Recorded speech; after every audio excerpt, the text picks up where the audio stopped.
Hi, this is Dion with Keto Monkeys. Trying to start a new YouTube channel, so we're going to start it off with one of my favorite things, which is a bulletproof coffee. And when I first switched to having a keto diet, I was really into my coffee. I loved the vanilla creamers and the sugar and all that kind of stuff. So when I gave that up, it was really hard. And the thing that made bulletproof coffee so great was that I went to black coffee for a while, which was a really hard transition at first. And then when somebody introduced the bulletproof coffee to me, it was very similar to the coffee that I already had loved in the past, or at least my taste buds thought so at the time. So this is how we make it here, and me and my wife Rona. And we use a Vitamix blender. And some of these things change. Right now the butter we're using is Kerrygold. We get it at Costco. We use a tablespoon for each coffee, which in each coffee is about 20 ounces that we make. And we've tried some other stuff like ghee and regular butter, but right now this is what we like. MCT oil, I haven't been really picky on which kind I use. We get this one off Amazon. I think they all taste pretty much the same at this point. Stevia, this one happens to come from Sprouts. We've had different types and they all seem great. The salt we put in, and stevia we put about 5 to 8 drops per cup of coffee. MCT oil is a tablespoon per 20 ounce of coffee. And got to be careful with this if you're not used to it. It'll mess up your stomach a little bit at first. The clickety clack is my dog walking around. Like I said, a tablespoon per each 20 ounce or per each coffee of this. This is a pink Himalayan sea salt. And we use an eighth of a teaspoon per coffee, but I like it a little heavier than that, so I guess, and I try to cheat it a little higher. Usually my wife knows and says something, but I like it. We just started adding some cinnamon. We didn't do that for the first few months, and now it's like a special bonus to it. Really like that a lot. So let's just start with black coffee. I happen to use pour over method. I might do that in another video.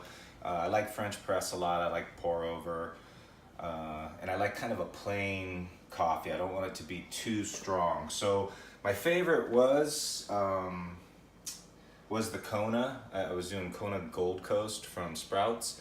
Also just the regular Kona, because it's a nice coffee, but I didn't think it was too strong and it didn't overtake everything that I was putting into this.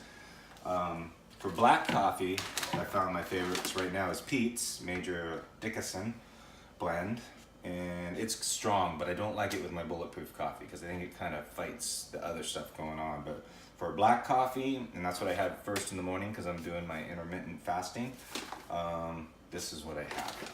So anyways, what we're gonna do is I tried some new coffees. I don't like them as much, but sometimes you got to get what you can get. Kirkland House Blend, we were using that, and I wanted to get rid of my Colombian decaffeinated, which is Jose's. So I kind of have a nice mix of both of them, 50-50.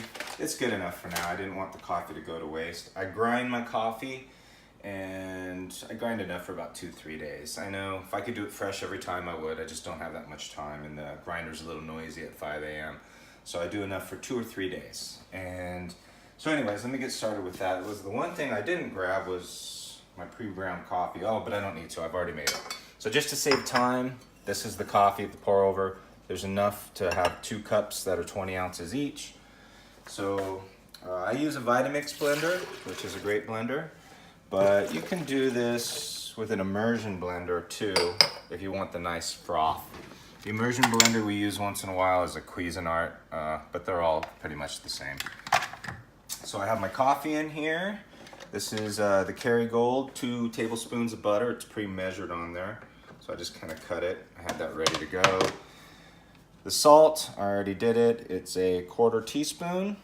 And just so you know, I usually pour it in my hand. Looks like that. Then I dump it in. Like I said, I usually cheat that a little heavier because I like it. The stevia, my wife says 5 drops per cup. But I find if I only do that, she thinks it's not enough. 2, 3, 4, 5, 6, 7, 8, 9, 10. So I do like a few extra. Not gonna kill anybody. And then the MCT oil, tablespoon per cup. Nothing big. And I usually just use our regular table kitchen spoons, and I'm not that worried about it. But like I said, if you're not used to this, maybe ease into it because it can mess your stomach up. And probably for the good. I mean, it's probably like a laxative or something.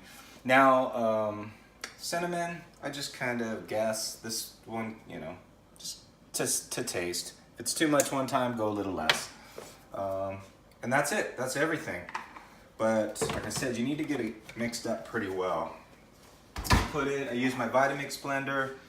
I just use the variable speed and I don't go to high speed. Just enough to get that butter mixed in.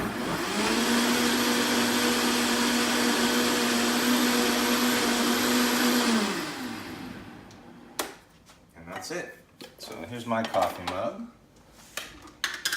And what's nice about this, as you can see, it gives it a nice little froth, ready to go.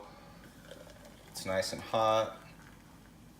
I like it just this way. I brew my coffee with 200-degree water, just so you know. So it's perfect for me. My wife thinks that's a little hot. Usually she throws 1 ice cube in her coffee cup before we do it. And pour that in. And these are both 20-ounce coffee cups, so the amount I make is almost the perfect amount. And I don't like to make too much and let it sit in the blender because you got to clean these blenders pretty quick. But see, that was perfect, nice and empty. And that's it. Hopefully we're gonna make a lot of these videos. My background on the keto is, and I don't know everything about it. In 3 months, I lost 30 pounds, so I'm pretty excited about it. My wife's lost at least 15 pounds. She's a lot smaller than me, so it made a big difference for her as well.